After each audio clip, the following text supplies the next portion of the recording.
دوسرے گھر میں شرعی ذبیحہ کا کیسے یقین کریں؟ امریکہ میں کسی مسلمان کے گھر جا کر کھانا کھائیں تو یہ کیسے معلوم کریں کہ گوشت ذبیحہ ہے یا غیر ذبیحہ، یا کھانے کی دوسری چیزیں حلال ہیں یا نہیں ہیں؟ ام صالح امریکہ سے۔ دیکھیں، مسلم کنٹری میں تو حلال ہی غالب ہوتا ہے، عام طور پہ لوگ شرعی طریقے سے ہی ذبح کر رہے ہوتے ہیں، الا یہ کہ کسی نے جیسے دبئی کے بارے میں پوچھا، کوئی کمپنی مشینیں ذبیحہ دیتی ہے تو وہاں تو حرام ہی کہا جائے گا جب تک کہ حلال ہونے کا یقین نہ ہو۔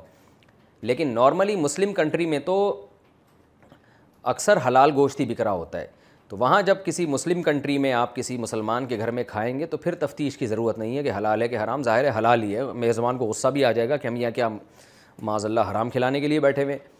لیکن غیر مسلم کنٹری میں جب آپ جائیں تو اگر کوئی مسلمان دیندار ہے، شریعت کا خیال کرتا ہے، حلال و حرام کی فکر کرتا ہے، آپ کو پہلے سے معلوم ہے، تو پھر اس سے پوچھنے کی ضرورت نہیں ہے کہ یہ جو گوشت آپ کھلا رہے ہیں حلال ہے یا حرام، غالب یہی ہے کہ حلال ہی ہوگا۔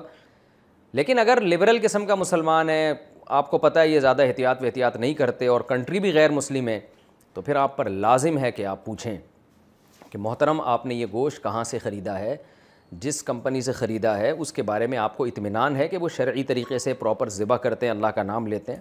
اگر وہ کہتا ہے ہاں جی مسلم ہے اور کہتا ہے کہ جی اللہ کا نام لیا جاتا ہے، ہم نے جہاں سے خریدا ہے، اور آپ کو لگتا ہے کہ سچ بول رہا ہے، بظاہر سچ ہی بول رہا ہوگا انشاءاللہ، تو پھر کھا لیں، اور اگر وہ صحیح جواب نہیں دے پاتا ہے تو پھر وہ گوشت آپ نہ کھائیں۔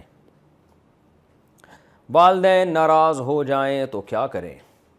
اگر والدین ناراض ہو جائیں تو کیا کرنا چاہیے؟ امداد اللہ اعوان سعودی عرب سے۔